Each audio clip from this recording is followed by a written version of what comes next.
Are we set to have a showdown between buyers and sellers, or will it just be a slowdown in 2023?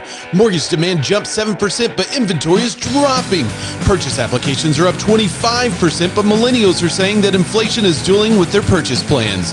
Those epic battles, plus existing home sales fall for the 11th straight month. Coldwell Banker closes offices in Chicago, and CoStar is considering a big purchase, and the DOJ. Are they on the side of the National Association of Realtors? Find out at high noon Central Time who the winners and losers are on This Week in Real Estate. Yay! There we go. There we go. Man, I was so close to doing that flawlessly, and then I had just like one little... and that's my fault. Now, look, Howard checking in first. What's up, Howard? But that's my fault, because I did write it weird. I always like to put some statements in there and then a question to get people thinking, but it was a little awkward. All that plus is the okay. DOJ. It was weird. I always do a read through to see how it feels, and it was a little weird. But yes, and now Ray would have figured that out if we had time for him to record that earlier, but he had to. It was a quick day. Live. So yes, 100% my fault, taking the blame for that. There's not enough people accepting responsibility. Thank you very much. But I am. I'm accepting responsibility. I appreciate that. Thank you for making me look amazing, Dan. Yeah. Well, welcome everybody to the show. I am Ray. That's Dan. Say hi, Dan. Hi, Dan. And Dan's a real estate agent in California. I'm a real estate agent in Arkansas. So we span the globe depending on which direction you go. But we have guests on our show from all over the world. In Clubhouse right now are Canadians. Say hi, Justin. Yeah. Hopefully Justin's there. Hi, Justin. I was sharing your room, so sorry about that. Thanks, buddy. There's Justin Conoco from Canada. We also have people from Israel. Howard's checking in on YouTube. He's saying hello. What's up, buddy? Thanks for coming. He says international show. That's right. Hey, Howard. Mia says, hey, so this is interesting. Mia got on Clubhouse and is basically using Clubhouse to give Howard a shout out, and Howard's watching on YouTube. So I'm glad we could be the conduit of this international. What other news show, real estate news show does that? There's not one. There's not one that does what we do. Mia, he says hi. So yeah. Oh, well. No. You're going to have to call him individually. What time is it, Howard? It's night there for him. Yeah, they're 8 hours ahead, I think. 9 hours. Yeah, he said good evening is what he said earlier. Well, we have a ton of stuff to talk about on the show today. And Dan, before we get into all that, would you tell people what this show is actually all about? You know, I'd love to. Now, when Ray and I met here on the interwebs trolling real estate agents, which we still do today, and we do it lovely. We do it in lovingly, just the best fashion, in a loving way. We do it because we love trolling, not because we love the other real estate agents, but I digress. I had an idea for a show, and at the time it was called The Bearded Men of Real Estate, which now we're This Week in Real Estate, because for some weird reason, no one could understand what the Bearded Men of Real Estate meant. But anyway, I mean, and when I met Ray, I noticed something very interesting about him. What was that, Daniel? He has never, not once, worn a Hawaiian shirt in Hawaii. I'm getting very specific, Ray. He's never worn a Hawaiian shirt in Hawaii. Actually, Dan, I have. So Kauai is my favorite island. For those of you who don't know, it's the best island on the planet. Yeah. When my daughters turn 18, the day I'm out, I'm going to Kauai, and I want everyone to leave me alone. So in about see you later. 4.5 years, I'm out. I was talking to somebody about Hawaii. You know, one of my investor clients, who's also an agent, Tom Tezak, he lives in Hawaii, and he wears Hawaiian shirts all the time. I mean, that's part of his brand, right? Because if you're an agent from Hawaii and you go to these conferences, you're gonna wear a Hawaiian shirt so people know where you're from. Well, we went to Kauai. If you are thinking about going to Kauai, I'll just leave you this one quick tip, and then we'll get back to the show. Go to the Smith Family Luau. It is amazing. They do the whole thing, right? They do a whole pig roast. There's a dance. Yeah. There's a whole show.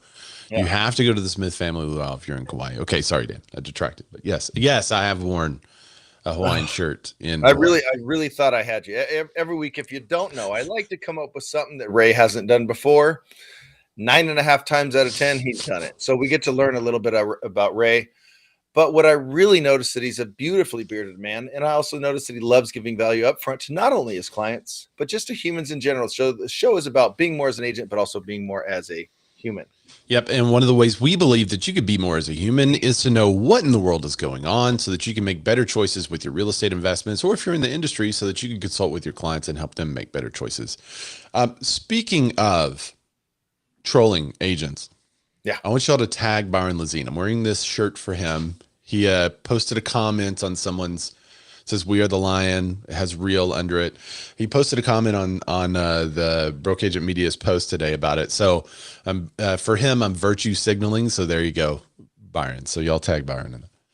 Okay, Dan, are you ready to get into some of these articles? Because I mean, not yet. I just wanted to know, did you guys know that all Americans are the lions and that we're being ruled by sheep? Did you guys know that? Okay, now I'm ready, Ray. Speaking of getting deep into it.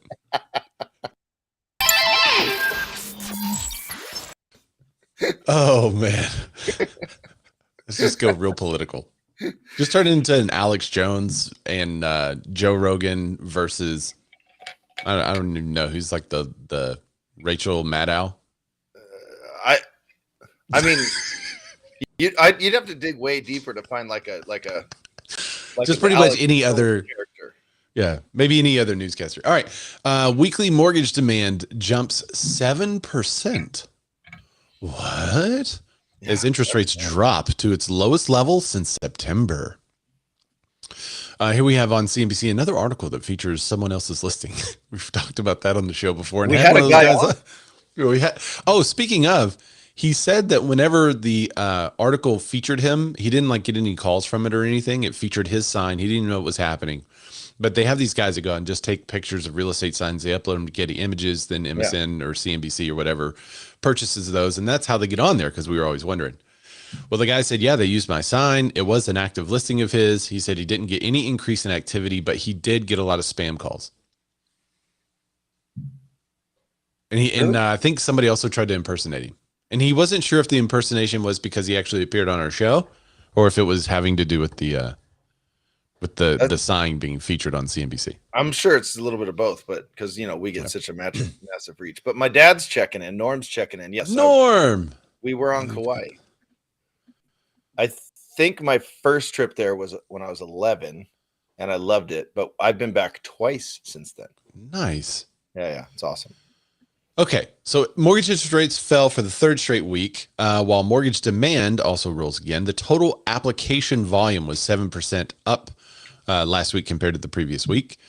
The average, well, I'm not going to go through the average contract. The applications to refi saw the sharpest gains, up 15%.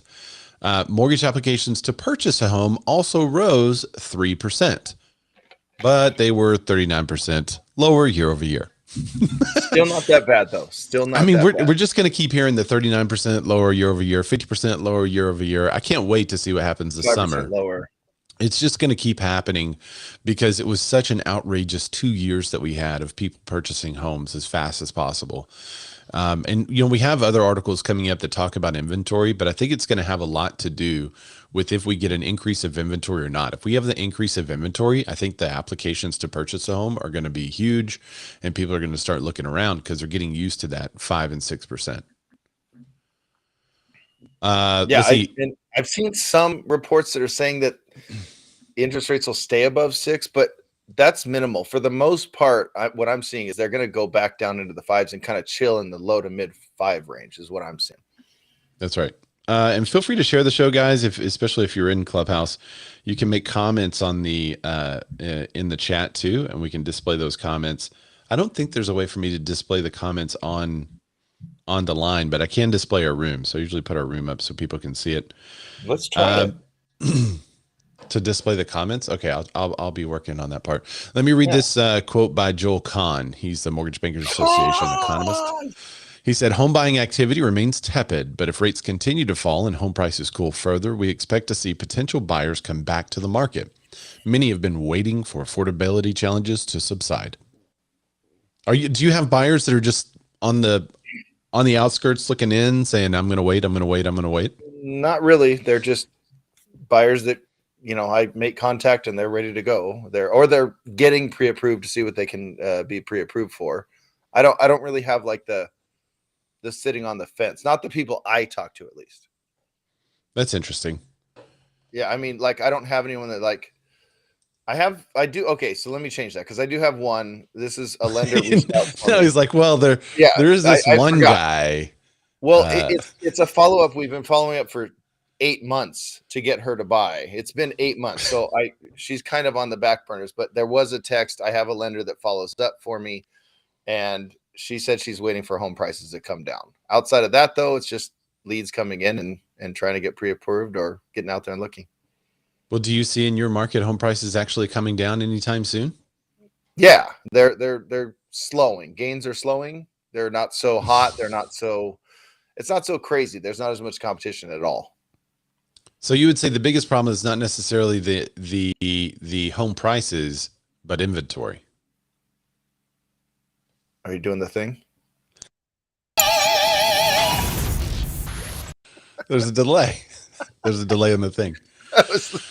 So this report comes to us from Housing Wire. They said housing inventory falls under 1 million again as sales collapse. This is from Logan Matashami's. That's Housing Wire's. I think he's a chief economist. Is he a chief economist? Yeah, I think he's the main guy. Yeah. And then conveniently, so I have a Housing Wire account, but it's the free account, and then they lock it down. So you can see I can see like the top portion of this article, but what they don't lock down is the code. So you can actually go to the back end and the code and read the entire article, which I have here for us. Or hit select all real quick and then copy paste the Word doc. Yeah. His LinkedIn page says he's a housing data analyst, financial writer, and blogger covering the US. So it just says housing data analyst. It doesn't say specifically. Well, he's an economist. He's good. Y'all should follow him on the Instagram. He's pretty dang good. He's been on the show until he started his own. Yeah. On Friday, NAR reported the total housing inventory levels broke under 1 million in December, dropping to 970,000 for units for a population of 330 million people. Existing home sales crashed in 2022 from peak around 6.5 million in January down to about 4 million in December.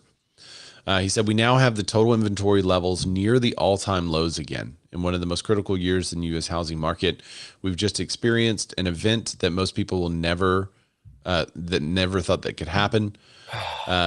He says, when you sell a home, you need to find shelter. Basically, sell a home and then you got to buy a home. But he said that a lot of the housing crash bros, and so I'm going to summarize a good portion of this article, but a lot of the housing crash bros and the people that are on YouTube that are saying, oh, the market's falling, we're all going to die. Those are people that aren't looking at statistics long term, that are seeing people sell homes, but are failing to realize that oftentimes when someone sells a home, they buy a home. Or they're looking at very specific markets, which I think we have something on Austin, but Austin does crazy things. Reno, Nevada, their data historically, they'll drop way below what they need as far as inventory goes, and then it'll spike 74%. Right. I mean, in a month or two, and then it'll drop back again down to whatever we would call pre-pandemic levels. So they'll pick that number and say inventory is spiking, housing crash gets worse. Yeah. Okay. Let's see. He said from NAR, December was another difficult month for buyers who continue to face limited inventory and high mortgage rates. However, this is Chief Economist Lawrence Yoon for NAR. However, expect sales to pick up again as soon as mortgage rates have markedly declined after peaking late last year. So it sounds like Yoon thinks that the rates are going down. That's what I was going to say. What do we think is going to happen? Our interest rate's going to go down, but if inventory's down and interest rates are down, isn't that going to heat the market up again? And then we're going to have more affordability headlines and more affordability issues. If inventory doesn't make a comeback, that's exactly what will happen. If rates go down and inventory doesn't make a comeback, then home prices are going to soar again. I mean, maybe that story we had last week, which I saw a video about that. What was it? Housing. No. New construction cancellations at a 68% all-time high. But wouldn't that help if those are canceled and then interest rates come down? Maybe people lean towards new construction because there's going to be actual inventory as long as the prices are right. I mean, that specific story was about one builder, but I think builders across the board are seeing an increase in the cancellations, which means more inventory is going to be hitting the market. So maybe that's a good thing. He said with the days on market growing, the monthly supply will grow back to a more traditional level. This is Logan Matashami. Even though that supply fell to 2.9 months in Friday's report, it's up from 1.7 months last year. Total housing inventory did break under 1 million.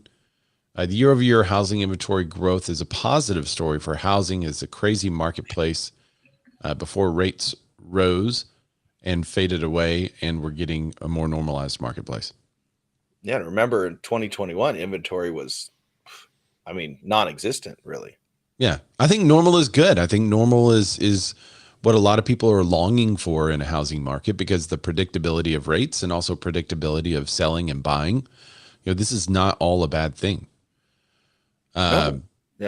Dusty, this may be from an earlier comment, but she said it's 100% location specific in my market. Some zip codes are down 4%, others are up 28%. It's a total grab bag. In Arizona, our MLS supply skyrocketed last year because home builders went back to actually listing homes in the MLS again. Oh, yeah, instead of just doing a lot of pre-solds. Yeah, pre-sold. Yeah. Yeah, they didn't have to for a while, and they didn't have to offer anything, but now they're offering 5,000 to 10,000 cookies. A lot of cookies, as we talked about on last week's show. Lots and lots of cookies. Now, what's going to happen, Ray? Are you ready to push the button? What's going to happen if purchase applications go up? That's a good question, Dan. It's so obvious. I mean, I just had to add that's a good question, Dan, because the delay. Right. Okay. Jack Adridge, what's up, buddy? He's coming in hot. Come on up. Best transitions in the game, people. You cannot beat our transitions. You can't beat it. You cannot beat it. David Morrell's here too. What's up, David? What's up, you guys? Feel free to come up and comment on what you guys are seeing in the housing market. So this is purchase apps jumped 25%. So in a rundown for the week, this is again Logan Matashami. He's running down last week. This article came out January 23rd. Last week's housing market data provided mixed reviews. Purchase application data had a solid week to week of 25% growth, but the more valuable metric, the year-over-year declines, were the lowest in many months. Mortgage rates ended the week at 6.15%, but the 10-year yield didn't break the critical level that he was looking for it to be reversed higher on Friday. I think this is the article where he makes the argument that the Fed should just kind of leave rates alone, not raise them, not lower them, just leave them right where they are. Don't make any changes for a while and let the market shake out. And you got to remember, you got to let lenders kind of settle here, because those changes aren't, when they raise it 0.75% of a percent or 0.5%, that doesn't mean your interest rate's going to go up. But I assume if any lenders are on here, I'd like to hear from them, or maybe comment on YouTube or wherever you're at. With all these changes, they made how many changes last year? 4 or 5? 3 or 4 of them were 0.75. Then there was another half point. But with all those changes, I imagine it's tough for lenders to keep up. So just let them chill for a minute. Yeah, he said the data has not been positive year over year since May of 19th, 2021, because the whole pandy. Yeah. He said since November, this data has been improving. In fact, has quite slipped my mind. Focus on home prices. Basically, he's talking about purchase application data. He also goes into housing inventory. I do want to show let me share my screen to show one of these charts. He's got some good charts on this article. All right, there you go. Bam. What are we looking at? Can you see it? I've lost. Okay, good. Yeah, we can see it. There's a lot of activity happening on that. There you go. Okay, so you see the inventory. What he's saying is, and he mentioned this in the last article too, is that where the inventory is, it dipped below 1 million. So inventory is the main issue and the driver of the lack of home sales. That if we had additional inventory, even at the rates where they are, there'd be additional home sales. And then he's got all the charts showing the downward trend of inventory. And I love these. What is that? What are these, going back a year or just a few months? Going back January 2022. Yeah, so Okay, a so whole year. So you a can see year. the ebb and flow of inventory. I wish you would stack multiple years on top so you could see the seasonal adjustments or the seasonal changes in inventory. That's what I like to do. Oh, And you go back really far. there's this one right here. See the little, you can see the humps, the annual There you go. Yeah. humps, See, there you right? go. So you see the trend line as inventory has dropped steadily since 2008, Right. all the way down to where it is now, below 1 million. So, but then It was go hard to back believe that it another, was up over 4 million. but go back all the way. What was it? 1980, 1981. It was still Yeah. half of what it was at the peak. Now we need a lot of ways to go to get there. Because if you look at that straight line across the middle, I loved looking at that right there, because you can immediately disprove 99% of the crash whatever the crash bros or the bubble boys. You can immediately disprove their theories and their videos and their clickbaity headlines by just looking at this right here, going back 40 years. Look at we're nowhere near where we were at when everything crashed. Which We're still about half, less than half of that inventory. Yeah, and look at that spike though from 2000 to 2008, and specifically from 2005-ish to 2008. I mean, that's crazy. There's nothing normal about that. And then you throw in a pandemic 12 years later. I mean, we haven't seen normalcy in quite a while. I would totally agree. I would totally agree with that. With that lack of inventory statement, and the hardest thing to get new inventory on the market is going to be moving people out of their wicked low rates. Because whether you bought, if you didn't buy, you refinanced over the last few years, and who wants to double their interest rate? So, right, 2 cents. I love that. Thanks, Jack. That was Jack Atteridge, everybody. And by the way, Jack, we appreciate you throwing the wicked low rates. We appreciate you throwing that in. Just a reminder that where you're from. We appreciate that. Thank you. Wicked piss out. Yeah, wicked piss out. Like if you're from Northern California, you got to throw in hella every now and then. Oh, this market is hella crazy right now. You got to throw that in. Love it, guys. You know what's funny is I had it up on the screen so people could see, but it wasn't updating and it didn't show Jack's face. I was hoping so everybody could see Jack's face. And then I refreshed it, and the whole clubhouse room on the web. So if anyone else was listening on the web, I don't know if it works. The whole clubhouse room on the web died. So I mean, we can see it. We can see it on the app, but on the web, it's not loading. Echoing for a second. So maybe that was it. That was weird. I don't know what's happening. Okay. Well, that was fun. I wonder if I can do it in, I'll try to do it in Safari real quick. Sorry. Some inside baseball for you. We like to show Clubhouse because we like that you guys are participating, and we like for people to see your faces on the video side. Man, try it out next time. We only have 2 comments. Oh my gosh. Hang on. All right. Is that muted? That should be muted for everybody. Sorry about that. I didn't hear anything. Oh, you didn't hear anything? Okay, good. No. Yeah. Okay. Let me see if I can do it one more time. It's not a Chrome tab. This would be a Safari window now. Hey, look at that. It works. Yeah, there you go. It's back up. And Jack, you guys, everybody can see Jack's face now. Oh, there's nothing for you to click on live though. I mean, to see the comments. Right. I can't see the chat, but Dan can read the chat there for us. Yeah. Speaking of chat, let's check our chat. Dusty, you're lining it up. She said maybe the government should just stop meddling and breaking stuff. For the Fed changing the rates. I guess that's what you were talking about. Yeah. I mean, I understand they had to do those. They had to make those adjustments, but it's not just the one thing. We've said it on the show 1,000 times. Stop adjusting one thing. There's multiple factors. And also try to help sellers out a little bit. You've been helping buyers for 40 years. Let's help some sellers.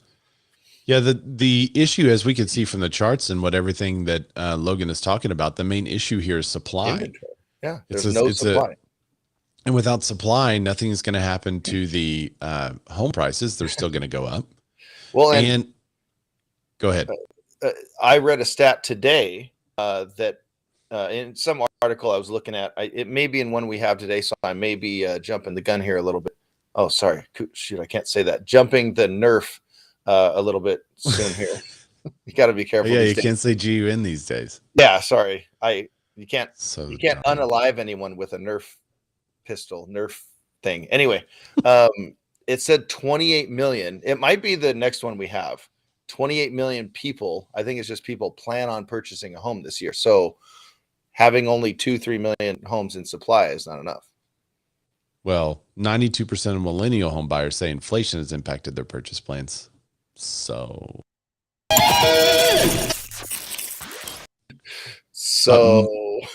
but most are plowing ahead. That's the other half of that article. 92% of millennial home buyers say inflation has impacted their purchase plans, but most are plowing ahead. Yeah. It says while 28% of millennials are delaying their buying plans, the remainers say they're responding by saving more money for the purchase. 59% say that. Spending more than expected. 36% say that. Buying a fixer-upper. 26% say that. Or buying a smaller home. 25% say that. So millennials who are roughly ages 27 to 42 are in their home buying years. The typical first-time buyer was age 36 in 2022. That's up from 33 in 2021. And Wow, I feel like that just keeps getting older and older and older, doesn't it? I mean, 36 is, geez. I was just, my daughter Joss and I, we had a softball tournament down in Orange County. So we were hanging out with Norm all weekend. And man, he was breaking down. First of all, his dad was born in 1901, 1902. That's cool. I mean, that's one generation away from me. A dude was born 120 years ago. That's crazy. That's pretty wild. But they were settled and in to a home by the time they were 20 and already had 2 kids at 24. And then, you know, my dad and his brother were later. You would call them accidents. But I mean, it was just so interesting to me. So in the last 100 years, I mean, life expectancy has also gotten way, you know, with. I wonder what that looks like as a percentage of life expectancy. Like, I wonder if people are still buying at the same percentage of life left.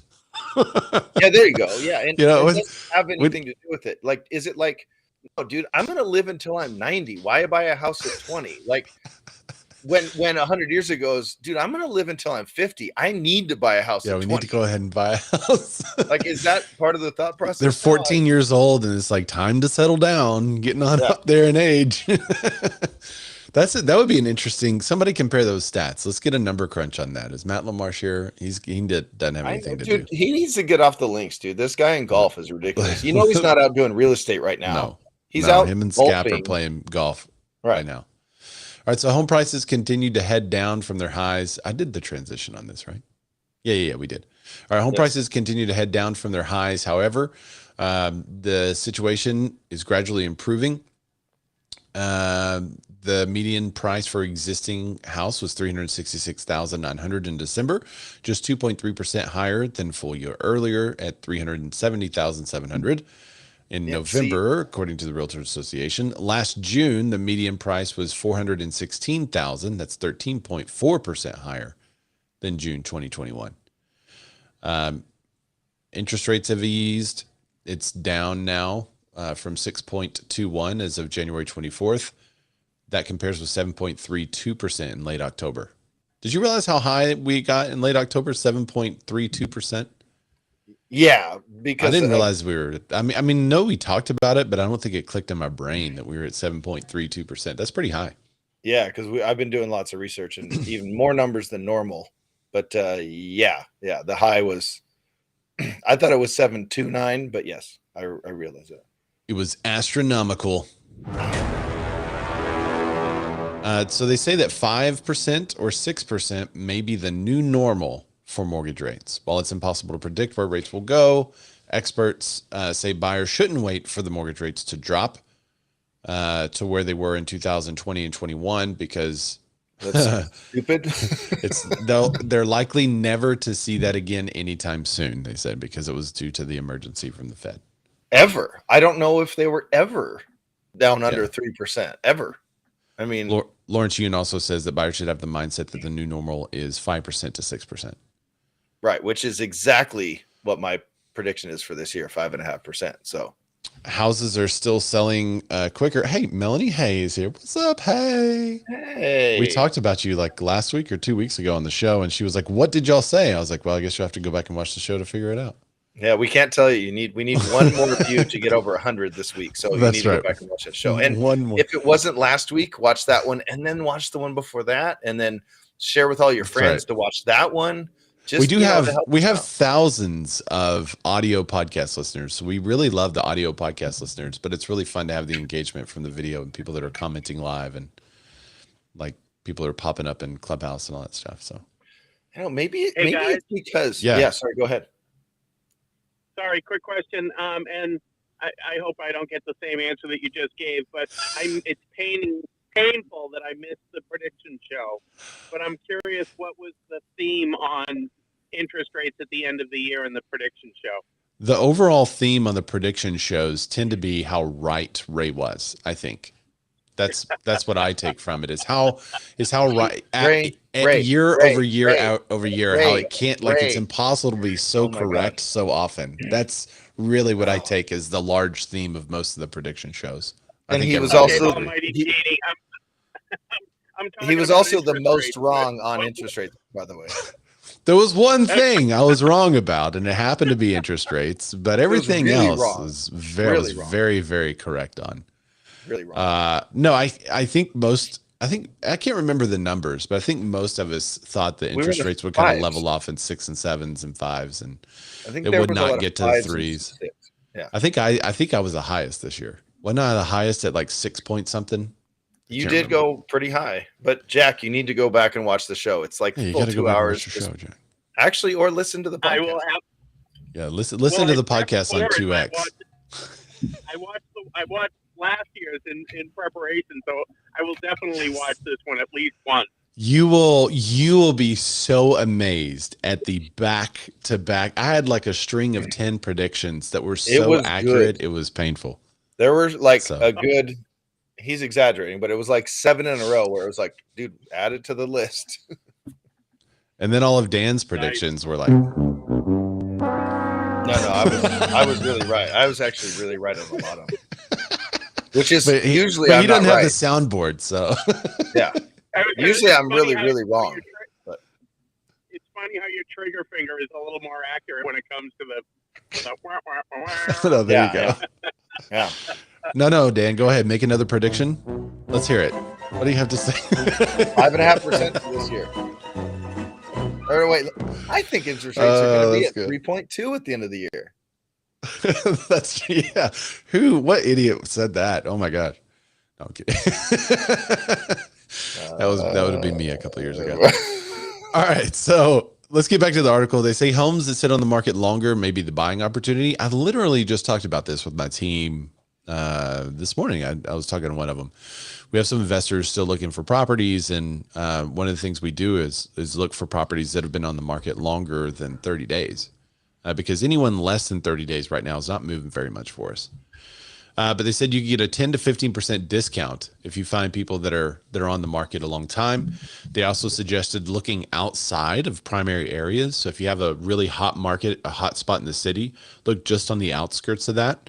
And then you can find some really good deals, maybe some homes that have been on the market a little longer, maybe some sellers that are more apt to reduce their price and get you into those locations that in the future are going to really take off. Olivier, what's up, man? Another Canadian joining us. He says he's late to the party. You are late to the party, but it is a party nonetheless. Hey, okay, hit Dusty's comment real quick. Okay. I'm not going back, or I did a video. I did a video. Which one? Okay. Oh, here she is. I did a video 2021 telling people that would be the rate they bragged to their children's children about. And here we are 2 years with millennials waiting for rates to drop. So yeah, I wanted to, so we have that 92% stat of millennials are, saying that inflation is hurting their purchasing, but they're still going to trudge ahead. But why weren't they buying when they were at 2.75 or 3.5 or whatever they were? Yeah. Instead, they were just complaining through the whole thing when they could have bought then. And then, like Dusty says, dude, I got my house at 3.25%, and I've stayed locked into that for 30 years. You're never going to see this rate again. And she says that the historical average is 7.79%, even with the last 2 years taking consideration. That's right. That's pretty Remember incredible. that stat, people. Remember that stat and tell your buyers. We are, almost 2% below that right now. Yeah, but when they're a whole group of realtors that were like, don't say that historic rates are low, but they are. I mean, historically, it's still a really good time to buy if you're looking at rates. But when there are like a whole bunch of people that are like, oh, don't put that out there, that's not the reason to buy. Well, it's not. But if someone's concern is rates are high, well, if you look at it in the context of history, it's not. They're not really high. They're still low, historically speaking. Or closer to normal, at least, or whatever you would call average. Whatever you would call the average, you want to call that normal. But like, why not have that conversation when you don't just say, hey, interest rates are low, it's a great time to buy. Or interest rates are down a full point, it's a great time to buy. No, you cover all of the market factors. Hey, more and more houses are sitting on the market for 30 days and longer. Concessions are up. You can get $5,000 and $10,000. I can say dollars when it's people, right? Yeah. You can get credits. You can get rates bought down. There's a lot of great reasons to buy right now. Like, you cover a lot of things. And if they're ready, they buy. If they're not ready, they don't buy. So if times are so good right now, then why are existing home sales?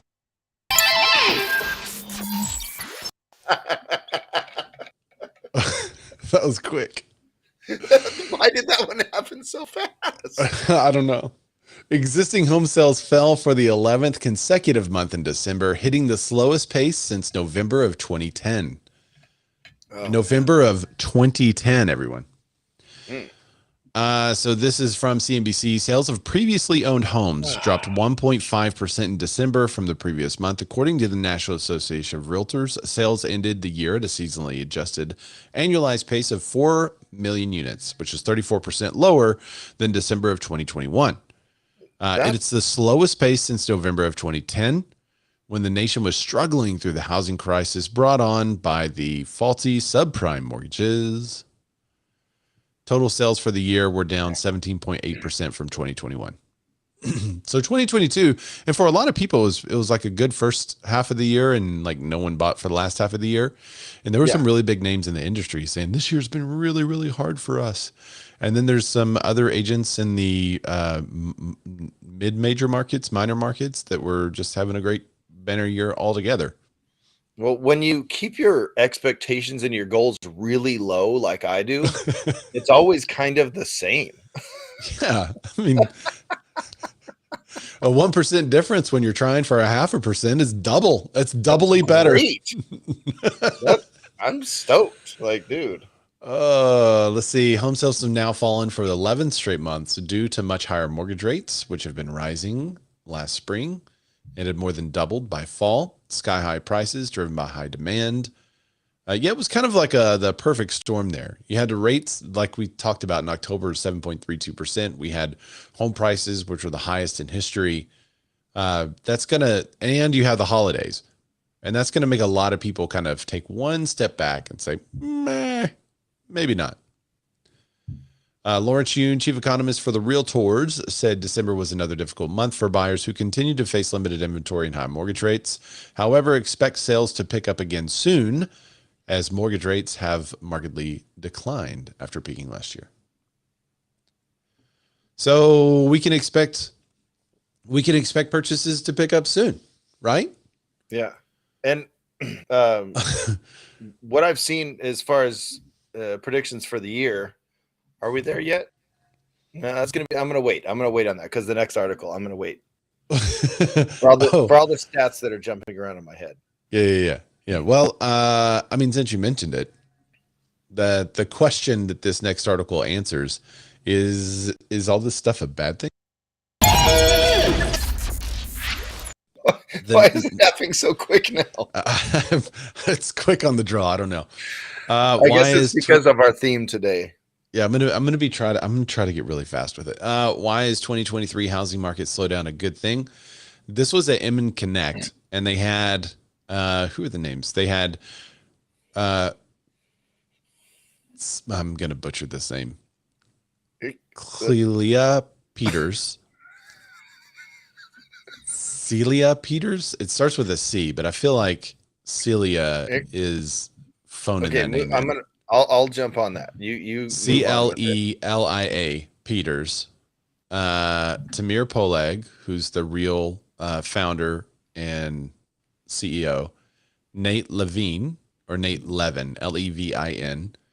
He is the managing director of a prop tech venture capital firm, Parker 89. Chin love those Zhao, guys over at Parker 89. Those are my boys. Parker 89, yeah. Chin Zhao, senior manager of economics at Redfin. So they spoke at a session called Your Inside Look into the 2023 Housing Market. Poleg argued that the current housing market slowdown is a good thing after a frenzied pace of the 2021 and the first half of 2022. He said this market is correcting itself because the way the market behaved in 2021 and 2022 is not sustainable. So I think this is a natural thing that happens when in a market every now and then. He said the uncertainty in the economy makes 2023 one of the most difficult years to predict. He said, still, I think 2023 is probably going to be much better than what we all think and better than what the media is telling us. Well, obviously. And by the way, why go to Inman Inside Look at the 2023 housing market? You could, it's just You're there, though. Every week. You can just watch us every week for free. He did echo what we said, but maybe that's because I'm with Real. Maybe it's just the real party line. Just part of your culture. Right. He said we'll probably see the psychological effects of consumers adjusting to the new reality, which started in 2022. And every time the mortgage rates go up, buyers will take a pause and then they'll go back to the market. Zhao, the Redfin economist, said she was cautiously optimistic about the housing market due to inflation and the mortgage rates declining and the home sales beginning to pick up. Nonetheless, she says recession is something that we should all be thinking about. It won't be anything like 2008, but it's still a risk. So no, I mean, it's not what everybody says. It's what Redfin is kind of saying. It's not necessarily the opposite. She's just more cautious. Tamir has a more flowery outlook on it, I guess. It feels like another one of those, it could be good or it could be bad. Yeah, saying nothing without saying something. Yeah, I think it's going to be great, but it also could be, we could have a rough year. It's possible. But what I wanted to add is everything I've read is there's going to be a home value decline. I don't know if it's home value or home price decline of 4 to 6%. I think averagely it'll be about 0.5% a month, which would, average out or equal to a total of 6%, which that pushes back towards normalization. And we got to stop talking about the last couple of years. We just do. Like 15 years ago, we had a crazy thing happen. And then it was kind of weird for a couple of years. Then it kind of got normal. Interest rates were 4.5%, 5%.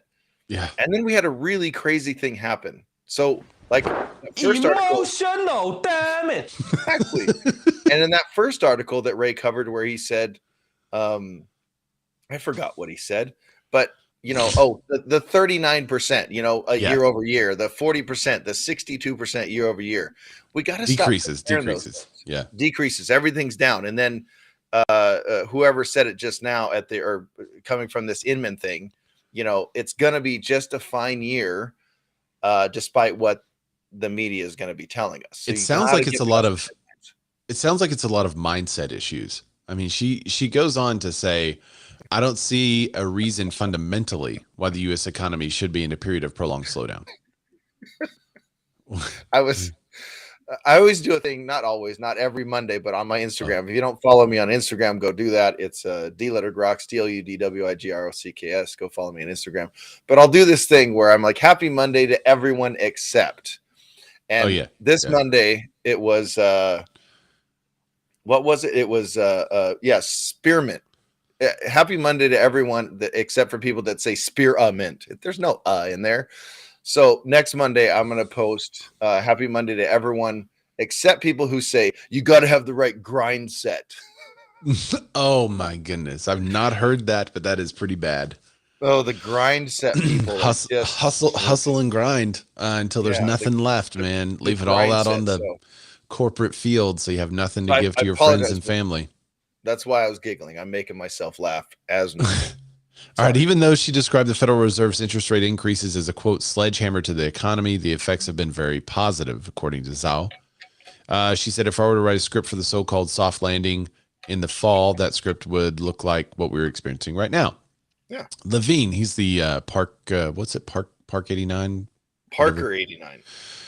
He noted that the hot real Love estate those market that had created an Love. environment in which many companies were able to, quote, grow quickly and build a ton of momentum really fast. But now companies are soul searching, asking themselves what the real value is they're creating for buyers. I think soul searching also equals massive layoffs. Massive layoffs. Yeah. But he's not wrong. I think there's a lot of companies that were able to build the momentum and spend a bunch of money and hired a bunch of people. And now they're looking and saying, ooh, maybe we made some mistakes here. Maybe we are not what we think we are to the consumer. Internally, when I look inside, I feel like we made some mistakes because, again, for a prediction this year, it could be great, but it also could be really bad. When I look inside, I feel like we hired everyone that could breathe, and that's not been great for the culture. That might have been a mistake. And also adding to that, because we have a story coming up, firing everyone via Zoom might have been a bad look. He's back. Vetter is back. All right. Poleg stressed that tough times push people to innovate. He says, quote, we have to be upfront and ask ourselves, did we really create anything meaningful for the buyers and sellers? Consumers are not real happy with the service that all of us provide, and they expect more transparency, more control, more convenience, and we're still not providing with them that. He's doing some serious soul searching. I mean, was it meaningful what we created for them? I mean, that's a winner chicken dinner, in my opinion. I mean, helping them buy a house or sell a house is a pretty big deal. I think that's meaningful. Yeah, but the process that you created to do that, was it actually helpful, or could they have done that with a computer or robot? I'm trying to get my chat GPT to do it. Dude, my GPT skills are cray. I mean, I know, Ray. I'm getting worried because I wrote so many blog posts last night with it that I was basically talking to it, getting it to write the blog post. You are already an AI, just you. Your brain is pretty much like an AI. So for you to be working with an AI, that's bad, Ray. Stop. Skynet is real. Stop doing this. No, I'm fine. Like we're gonna look back. So it's gonna be partially the creation of Chat GPT, and then it's going to be Ray's integration into it. That's where we're going to look back to, and that's where implant. That's why Sarah Connor is going to have to go back in time and come after you, Ray. I'm sorry. What's funny is I'm very like into being out in the middle of nowhere and complete freedom, and I believe that robots like this are going to help us achieve it. It's really good. I don't. That's wrong, Ray. No, complete freedom using the robots. No, Ray. No. They're going to come. Haven't you seen Megan? What? Megan, the movie, dude. This little doll is made. All she's supposed to do is protect the kid at all costs. I have not. Speaking of protecting the kid, is CoStar going to protect realtors? That's what we all want to know. No.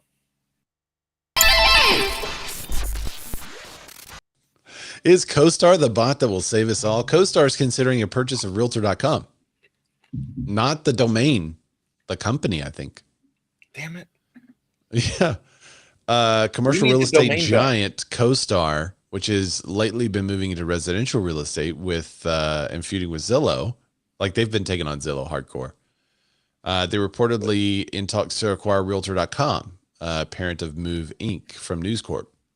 The potential deal between the companies could see Move trade hands for $3 billion. The report cited 3 anonymous sources as well as confirmation from News Corp, with a caveat that there's no guarantee the deal will actually go through. So this is some rumblings. I want to get you guys' opinion on this. Is this a welcome for this, or Antonio said, missed the show. Oh, we're still on. Welcome. Yeah, Thanks you're for commenting on Antonio. it. What's up, buddy? But you did miss the beginning though. You got to go back. We're talking about CoStar now. Is CoStar's acquisition of realtor.com a positive thing for real estate agents or a negative thing?